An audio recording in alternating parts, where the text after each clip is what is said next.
Hurry up, old man. The words hit me like a slap. Cold. Dismissive. My son-in-law, Kevin, said it like he was talking to a servant. My own daughter, Chloe, was right there, silent. They thought I was a tired, grieving widower, easily bullied in my own home. They forgot that I spent 40 years negotiating with sharks. They thought they could invade my peace. They were about to learn that I don't just build empires. I also know how to tear them down. If this story finds you, subscribe and let me know where you're watching from. It helps to know I'm not alone in this world. My name is Arthur Vance, and this is the story of how I bought my dream house and lost my daughter. The key turned in the lock. A heavy, satisfying click. It felt solid, real. The heavy oak doors swung open. It wasn't just an entryway. It was a gateway. I took my first deep breath as the owner of Seacliff Villa. I stepped inside. White walls reflected the sunlight. Huge windows faced the endless ocean. It was perfect. This wasn't just a house. It was a fortress. My fortress. A place perched high above the crashing waves. A silent testament to a lifetime of hard work. I finally made it, but the silence felt heavier than I expected. $2 million. It sounds like a lot. Maybe it is, but I spent 40 years in the trenches of real estate development. I didn't just build houses. I built skylines. I turned swamps into shopping centers, dirt roads into thriving neighborhoods.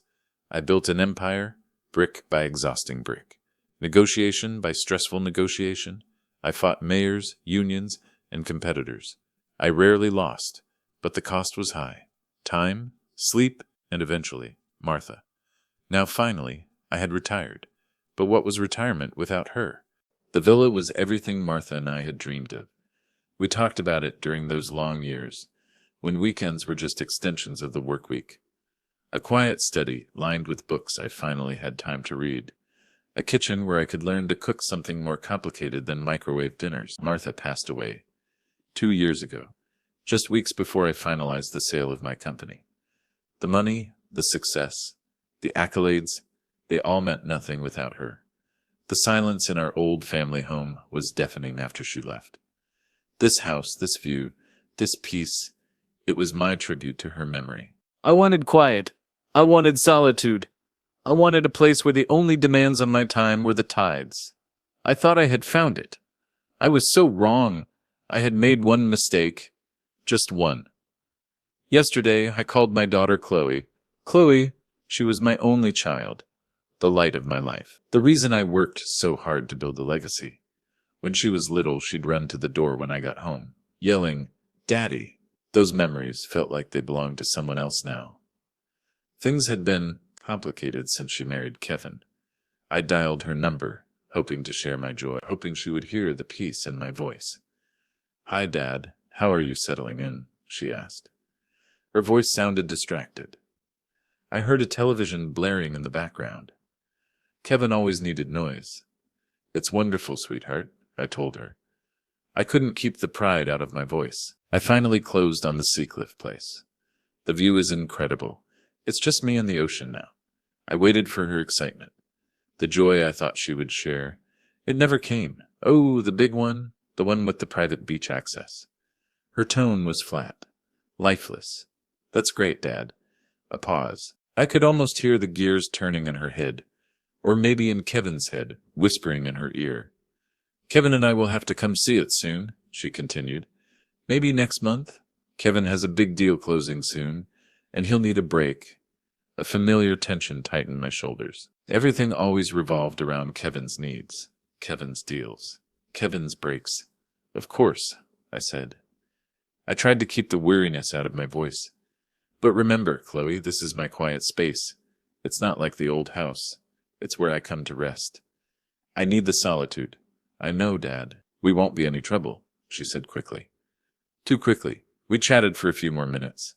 Superficial conversation about the weather and the grandchildren, Mark and Lily. I missed them terribly. But seeing them meant dealing with Kevin. I hung up.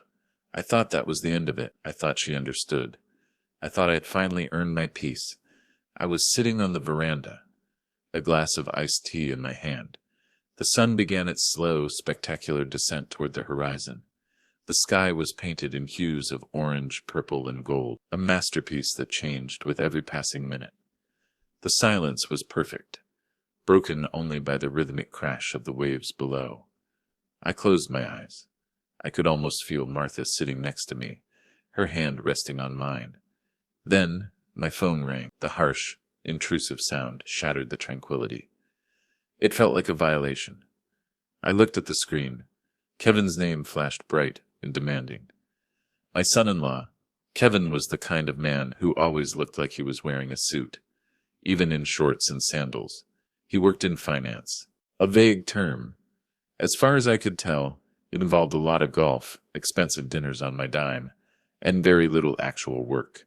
He was always selling, always performing, and I was always paying the ticket price. When Chloe first brought him home, Martha saw it immediately. She saw the truth behind the polished smile and the expensive shoes. "He has hungry eyes, Arthur," she had whispered to me one evening after dinner. We were cleaning up. Kevin hadn't lifted a finger. He has at you and sees dollar signs. Be careful. I wish I had listened. I wish I had seen what Martha saw. But I was blinded by Chloe's happiness, by the desire to give her everything she wanted. Chloe wanted Kevin, so I accepted him. It was the biggest mistake of my life. I sighed.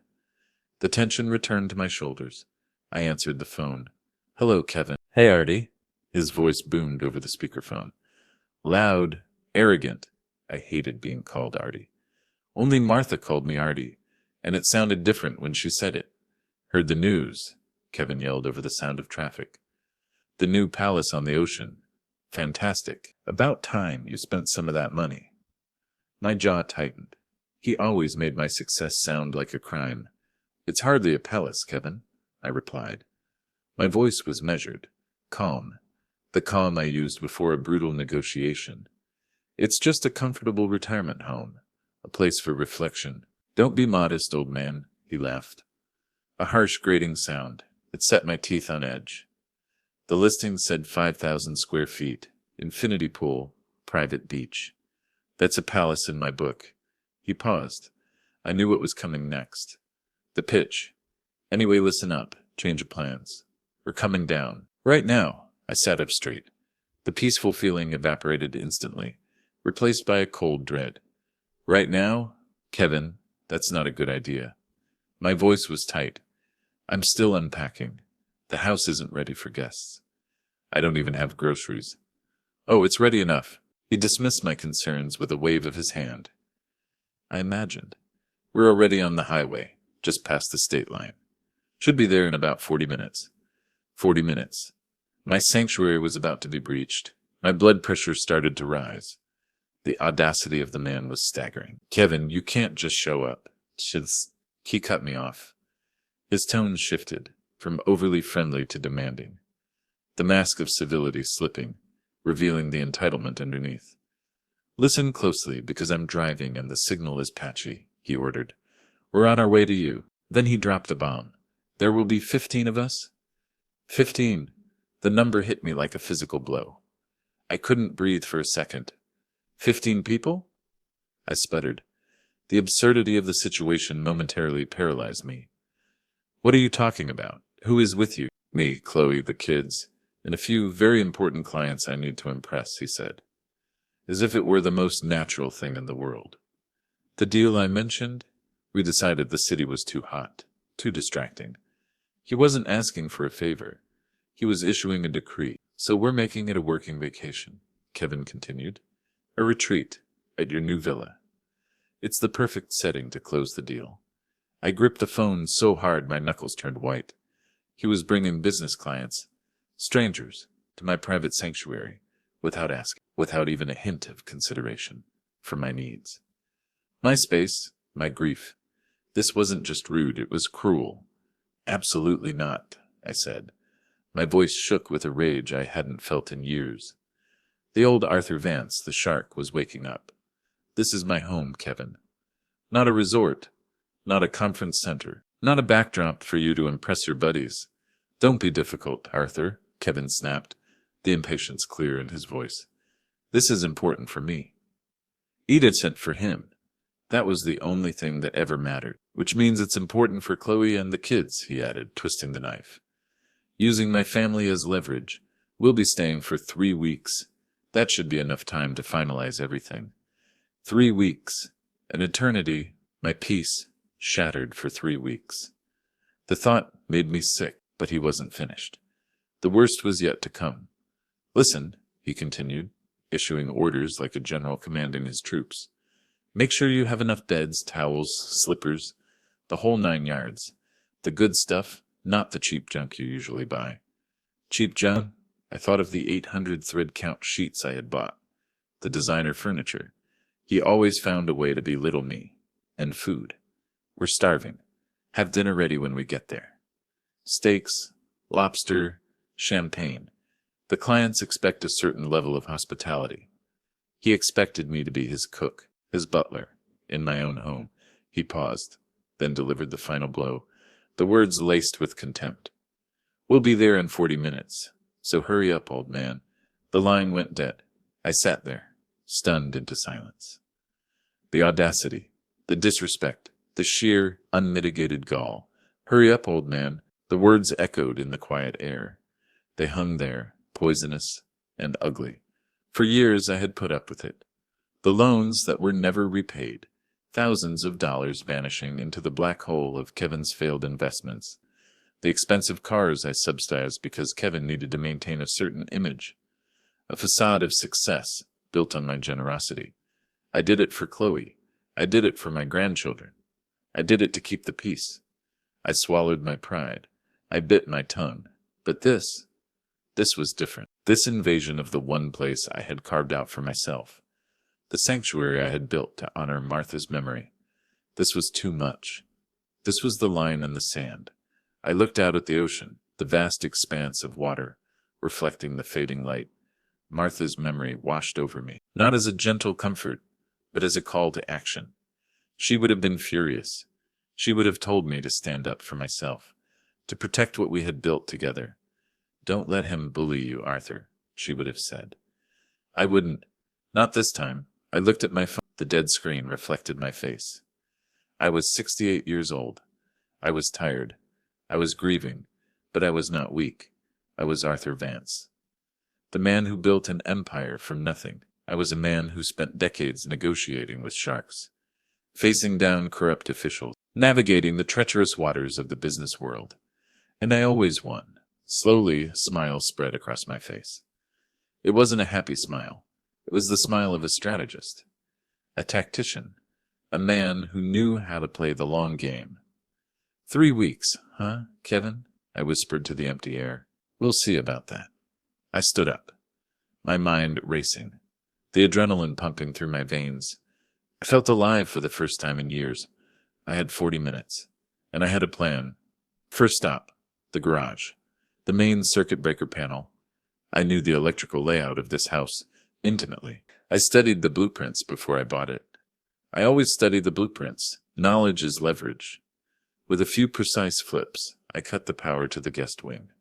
The 3 bedrooms on the east side of the house.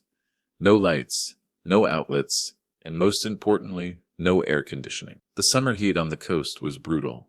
Even in the evenings, they would be uncomfortable. Good. Next, I walked to my private wing, the master suite, and my study. It had a heavy, reinforced door I had installed specifically for privacy, a modification I insisted on before the closing. I always planned for contingencies. I locked it from the outside. The deadbolt slid smoothly into place. I pocketed the key. My sanctuary would remain secure. They would not sleep in the bed I shared with Martha's memory. Then I went to the kitchen. State-of-the-art appliances gleamed under the recessed lighting. It was stocked with basics for myself. Coffee, tea, bread, a few eggs. Certainly not enough to feed an army of 15, let alone the steaks and lobster Kevin demanded. I opened the refrigerator, looked at the meager contents, and smiled again. They would have to fend for themselves, but the most important part of the plan required help. I dialed a number I knew by heart, a number I had called countless times, over the years when I needed something done quickly, quietly, and professionally. Robert? It's Arthur. Robert Sterling, more than just my lawyer. My oldest friend, my confidant, the executor of my estate, the only person who truly understood the complex structure of my finances, the intricate web of trusts and holdings I had created to protect my assets. Robert knew how to fight dirty legally. Arthur, good evening. Robert's voice was warm and reassuring. Enjoying the new view? I trust the closing went smoothly? Not exactly, I said, the calmness in my voice belying the turmoil inside me. I have a situation. An infestation, you might say. Oh? Robert's tone shifted instantly. Alert. Focused. What kind of infestation? The human kind. I explained the situation. Kevin and Chloe are on their way here, with 13 other people. Clients, apparently. They expect to stay for 3 weeks. They gave me 40 minutes' notice. There was a long silence on the other end. Robert knew Kevin well. He had witnessed the constant demands, the subtle manipulations, the endless drain on my resources. The audacity, Robert finally said, his voice tight with disapproval. Even for Kevin, this is a new low. He understood. He always understood. Indeed, I agreed, which is why I need your help. I need you to execute Plan Sanctuary. Plan Sanctuary. Something we had drawn up years ago, initially as a half-joke, when Kevin started asking to use my old vacation condo for his business trips, leaving it trashed, and me with the bill. It was a contingency plan, a nuclear option, designed to protect my assets and my autonomy from being exploited by the very people who should have protected me. It wasn't a joke anymore. Are you sure, Arthur? Robert asked, his voice serious. It's aggressive. It will have consequences. Chloe, he knew how much I loved my daughter. He knew how much this would hurt. I've never been more sure of anything in my life, I said, the resolve hardening in my chest. I am done being the doormat. I am done being the old man who just hurries up and obeys. The time for softness was over. Understood, Robert said, his voice shifting into business mode. I will bring the standard documents. The revised trust agreement is ready for your signature. He paused. Also, given the size of the party and Kevin's volatility, shall I arrange for private security? 2 officers, discreet but firm. Excellent idea, I said. I want this handled quickly and cleanly. No mess. Consider it done, Robert said. I'll be there within the hour. I hung up. I took a deep breath. My heart was pounding, but I felt a strange sense of calm, a clarity of purpose I hadn't experienced in years. I was back in control. I walked to the front door and waited, watching the driveway. The setting sun casting long shadows across the manicured lawn. The stage was set. The players were arrived. The curtain was about to rise on the final act of Kevin's entitlement, and I was ready for the performance. Exactly 38 minutes after the phone call, the roar of engines filled the quiet evening air. 3 massive black SUVs, the kind favored by celebrities and diplomats. They pulled aggressively into my circular driveway.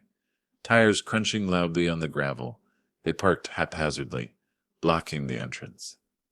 A display of dominance. Pathetic and predictable, the invasion began. It was chaos. Music blared from one of the cars. A heavy bass beat that vibrated through the house. People spilled out, laughing loudly, carrying designer bags, cases of wine, and an assortment of beach gear. They looked like a caricature of wealth, all surface and no substance. Expensive clothes. Loud voices, empty eyes. My stomach turned. These were the people Kevin wanted to impress. My 2 grandchildren, Mark and Lily, an afterthought in the midst of the spectacle. They were pulled out of the back seat by Chloe. She looked tired, stressed, her face tight with anxiety. She saw me, and her eyes widened slightly. A flicker of guilt, but it was gone as quickly as it appeared. She was too deep in Kevin's world now. Kevin led the charge. Sunglasses perched on his head despite the fading light. A smug expression plastered on his face. He strode up to the front door, didn't knock, and pushed it open. The arrogance radiated from him like heat from the pavement. "We're here," he announced, as if he were royalty arriving at court. He stopped short when he saw me, standing in the foyer, calm, empty-handed. My arms crossed over my chest. I wasn't scurrying. I wasn't obeying, and he didn't like it. His smile faltered, replaced by a flicker of confusion, then annoyance. "Where's the staff?" he demanded, looking around the empty foyer. "I thought you had people here to handle the bags." "A butler, a housekeeper." "Good evening, Kevin," I said, my voice steady, devoid of the warmth he expected. "The staff has the night off." The silence in the foyer was sudden, heavy. Kevin scowled, the annoyance deepening into anger. He was losing face in front of his clients. "That's poor planning, Arthur. Extremely poor planning." He spat the words out. "I have important clients here. They expect a certain level of service." He gestured wildly at the pile of luggage. "Well, don't just stand there. Get these bags inside." He expected me to carry his bags. The disrespect was breathtaking. "And where's dinner?" Kevin continued, his voice rising. "I told you we were starving. I hope you get the lobster." The foyer was filled with people. Strangers in expensive clothes, their eyes roaming over my home, appraising its value, calculating the cost of everything they saw. They looked at me with the same dismissive glance they would give a servant. "There is no dinner, Kevin," I said clearly, my voice cutting through the chatter. The chatter died down instantly. The guests exchanged surprised glances. This wasn't the luxury experience they were promised. Kevin turned to face me, his expression thunderous. "What do you mean? No dinner?" he hissed, conscious of his clients watching him. "I specifically told you. You told me a lot of things," I interrupted, my voice hardening. "But you didn't ask." I held his gaze. I didn't blink. "You didn't ask if it was convenient," I continued. "You didn't ask if I wanted company. You demanded. You ordered, and I am not your servant." Kevin's face turned an ugly shade of red. He was humiliated. "Good." Chloe rushed forward, her face flushed with embarrassment, her eyes pleading with me. "Dad, please, don't do this." Her voice was a desperate whisper. "Kevin is just tired from the drive. We can order pizzas. It's fine." She was still trying to manage the situation, still trying to protect him. She turned to the guests, a strained smile on her face. "My father is just getting settled in. He's a bit overwhelmed." Overwhelmed. She made me sound senile, weak. "It looks settled to me," one of the men said, a portly gentleman in a linen suit. I later learned his name was Mr. Davis, the lead investor. He peered into the living room. "Nice place you got here, Art." "Very impressive." He looked at me with a calculating eye, the same look I used to give junior partners. Kevin forced a smile at his clients, trying to regain control of the situation. "Yeah, Artie likes his comforts. He's earned them." He clapped me on the shoulder, hard, a gesture of dominance. I didn't move. "Now let's get settled," Kevin announced. "Chloe, show everyone the guest wing. We'll take the master suite, of course, the one with the ocean view." He assumed the best for himself, as always, but this time he was in for a surprise. He strode towards my private wing, the arrogance returning to his step. He grabbed the handle and jiggled it. Locked. He pulled harder, the frustration mounting. He slammed his palm against the heavy wooden door. It didn't budge. "Arthur, what is this?" "The door is locked. Open it." He was shouting now, the facade cracking. "That is my private area," I said, my voice calm and unwavering. "It is off limits." Kevin spun around, his face contorted with rage. The mask of the successful entrepreneur was gone, revealing the desperate, angry man underneath. "Off limits? Are you kidding me?" he screamed. "I have important clients here. They expect luxury accommodations. They expect the best.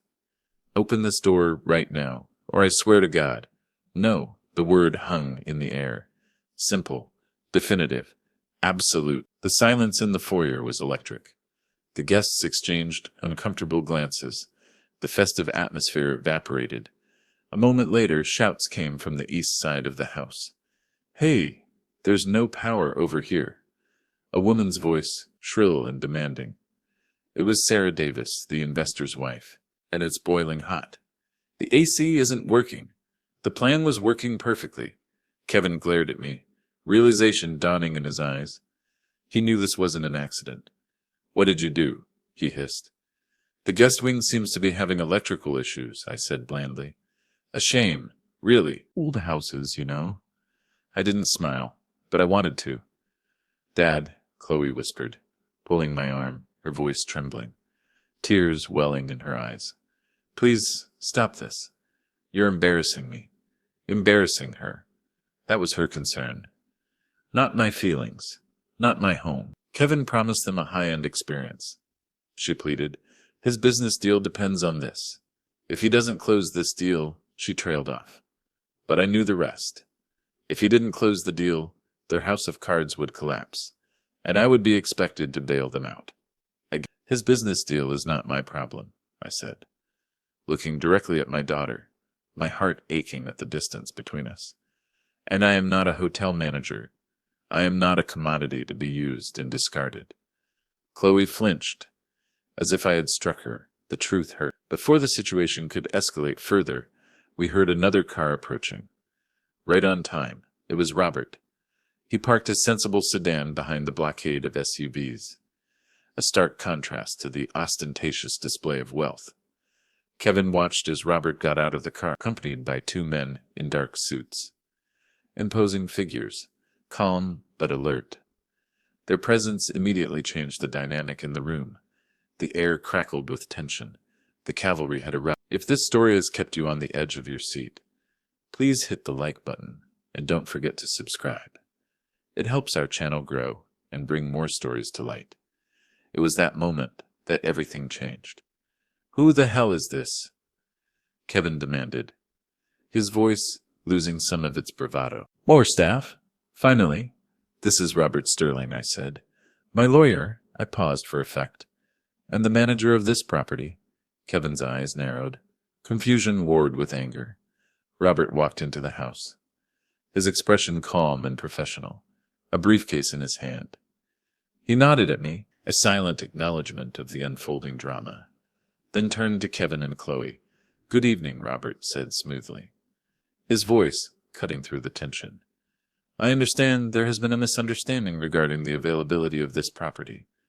There's no misunderstanding, Kevin snapped, trying to regain his footing. The old man is being difficult. Cynical, maybe. He looked at Robert, expecting an ally. Now tell him to fix the electricity and stop wasting our time. We have business to discuss. Robert ignored him. He addressed the group, his tone polite but firm. Ladies and gentlemen, I apologize for the confusion. It seems you were misinformed about the nature of this property. He opened his briefcase, pulled out a thick stack of documents. The twist was coming. The nuclear option. This property, Seacliff Villa, is not a private residence in the traditional sense, Robert explained, his voice clear and authoritative. It is a managed asset owned by the Sanctuary Trust, established by Mr. Vance. Planned sanctuary by transferring the ownership of the villa to the trust immediately upon purchase, a process Robert had expedited hours before the closing. I had turned it into a business asset. It was a legal maneuver, ironclad and irreversible, designed specifically for situations like this. I was the beneficiary, but not the owner. Kevin laughed, a nervous, high-pitched sound. A trust?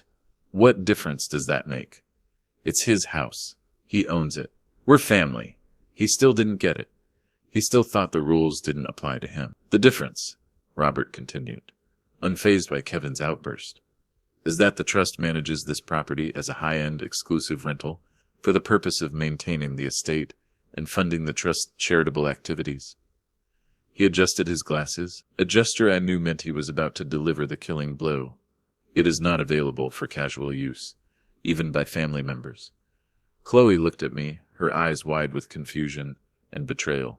Dad, a rental? You're renting your own house? She didn't understand. I did it to protect myself from them. That's ridiculous, Kevin shouted, the panic rising in his voice. We're not renters. We're guests. Family or not, Robert said, his voice sharp as steel.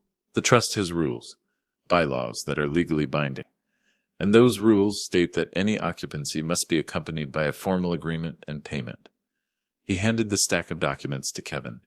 Since you were already occupying the premises, Robert said, you have effectively initiated a rental agreement. As the managing trustee, I am here to formalize it. Kevin stared at the document, his jaw working furiously, the color draining from his face. A rental agreement.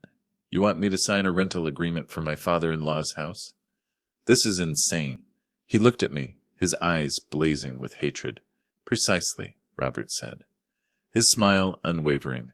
And since you indicated a stay of 3 weeks, we need to discuss the terms. He pointed to a clause in the document, highlighted in yellow. The standard rate for Seacliff Villa during peak season, which we are currently in, is $5,000 per night. The room gasped.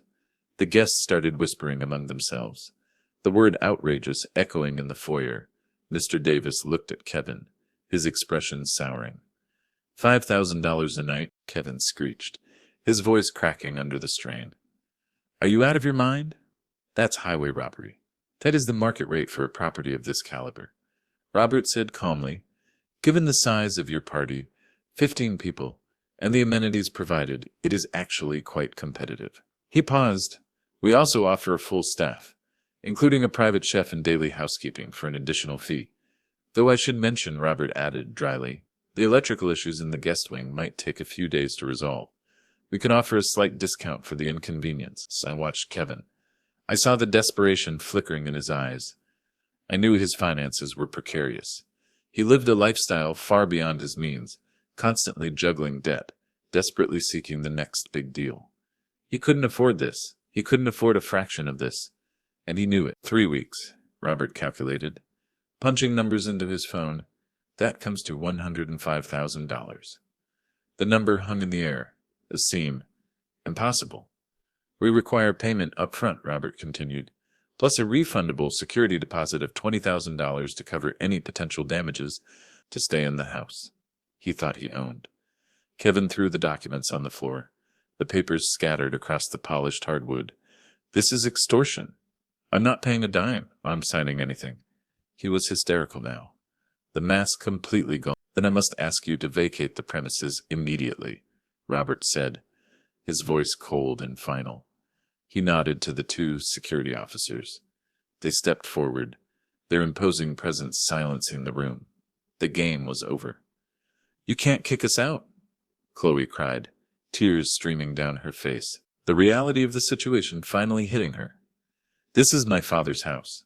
He wouldn't do this to us. She looked at me, pleading, begging, expecting me to cave, as I always had. No, Chloe, I said softly, the sadness in my voice overwhelming the anger. This is the trust property, and I am tired. I looked at the daughter I no longer recognized. Tired of being taken advantage of. Tired of being disrespected. Tired of being treated like an inconvenience. Kevin turned on me, the mask completely gone, revealing the ugly, snarling greed underneath. The transformation was terrifying, but also liberating. Finally, the truth was out in the open. You greedy old miser, he screamed, spittle flying from his mouth, his face contorted with rage. You did this on purpose. You set me up. You knew I couldn't afford this. You set yourself up, Kevin, I said, my voice cold and steady, meeting his gaze without flinching. You assumed you could just take whatever you wanted, whenever you wanted. You assumed I was weak, I continued. You assumed I would just roll over and obey. You assumed wrong. Kevin bellowed, throwing his arms wide, the desperation pouring out of him like venom. Do you have any idea the kind of pressure I'm under? These people are investors. I needed to impress them. I needed this vacation. I needed this deal. He was admitting his failure, his incompetence, in front of the very people he was trying to impress.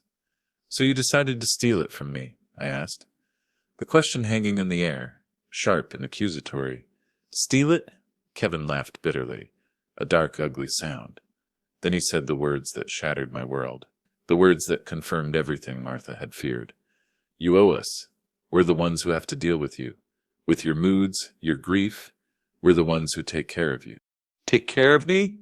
I was the one taking care of them. This is our inheritance, Arthur. All of this. He gestured around the villa. We deserve to enjoy it now, while we're still young enough to appreciate it. That was the moment. The ultimate betrayal. He didn't see me as a father, or even a person. He saw me as a dying asset to be stripped bare, a fortune to be plundered. He was waiting for me to die. I looked at Chloe, my daughter, the child I had raised, the woman I had loved unconditionally. She was sobbing, her hands covering her face, her shoulders shaking with the force of her tears. But she didn't contradict him. She didn't defend me. She didn't step away from him. Her silence was her agreement, her complicity. My heart, already bruised and battered, finally shattered. The pain was so intense, so profound, that it took my breath away. I had lost her. You are not entitled to my life's work, Kevin, I said, my voice trembling with emotion, the weight of the betrayal pressing down on me. And you are certainly not entitled to my respect. I turned to Robert, the exhaustion washing over me. I was done. Get them out. Now. The situation rapidly deteriorated. The investors, realizing they were not in the midst of a luxury getaway but a toxic family feud, started grabbing their bags, their faces masks of disgust and embarrassment. The illusion of Kevin's success evaporated in an instant. Kevin, this is not what we signed up for, Sir Davis said, shaking his head, his voice cold. We're leaving. Call us when you have your life together. The deal was dead. Kevin was ruined. They pushed past Kevin, ignoring his pleas, his desperate attempts to salvage the situation. The exodus was swift and silent, a procession of shame and disappointment. Kevin, humiliated and defeated, realized he had lost. The fight drained out of him, leaving behind a hollow shell of a man. He grabbed Chloe's arm, his grip tight, almost painful. We're leaving, he announced, trying to salvage some semblance of dignity, his voice shaking with suppressed rage. I wouldn't stay in this overpriced dump if you paid me. Lies. Even now, he was lying. He dragged Chloe towards the SUVs. She looked back at me, her eyes pleading, filled with shame, confusion, and a desperate longing for the connection we once shared. I wanted to reach out to her, to comfort her, to tell her that everything would be all right. But the chasm between us was too wide, the betrayal too deep. She hesitated at the door, a flicker of rebellion in her eyes.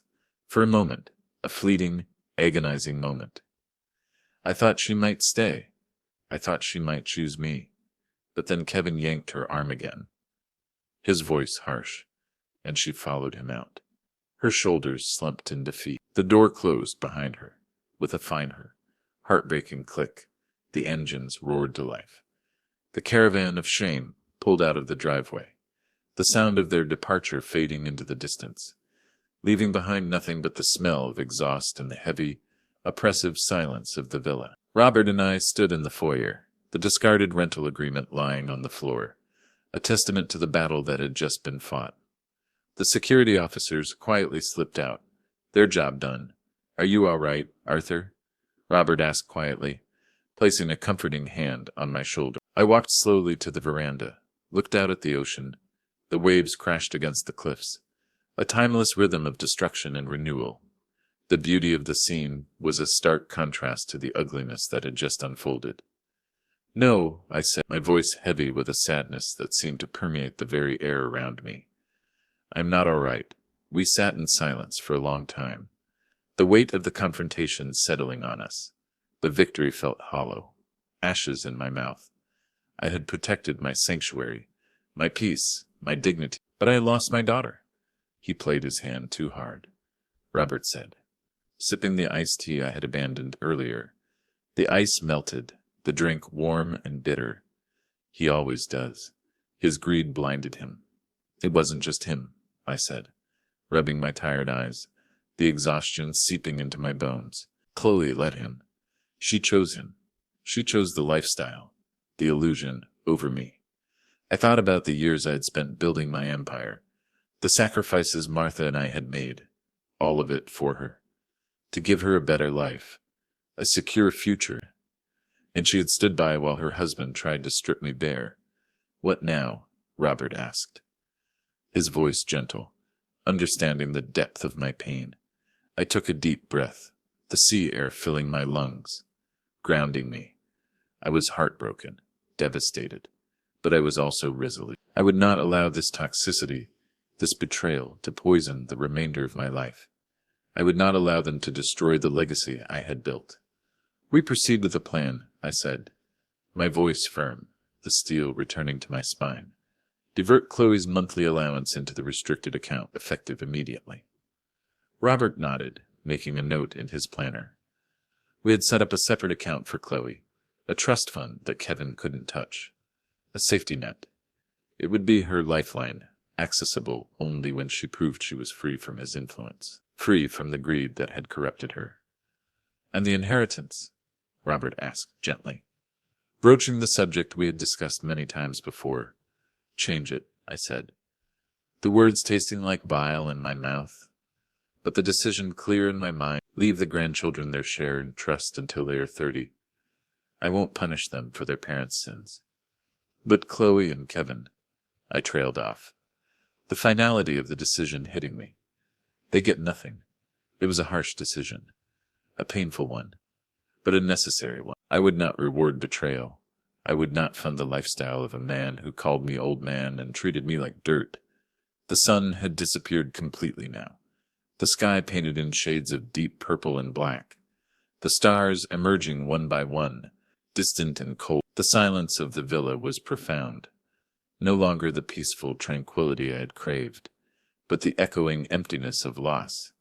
It was the sound of peace, hard-earned and dearly bought. I had my sanctuary. I had my self-respect. I had my memories of Martha. But as I looked at the empty chairs on the veranda, the chairs where Martha and I should have been sitting, the chairs where my grandchildren should have been playing, I realized the true cost of my victory. I was finally alone. A single tear traced a path down my cheek, a tear for the daughter I had lost, for the family that never was. I knew that some walls, once built, could never be torn down. The old man had won, but the victory was a lonely one, a silent vigil by the sea, a testament to the enduring power of dignity and the heartbreaking reality of betrayal. Thanks for listening. Please rate our story in the comments. If you enjoyed it, don't forget to subscribe.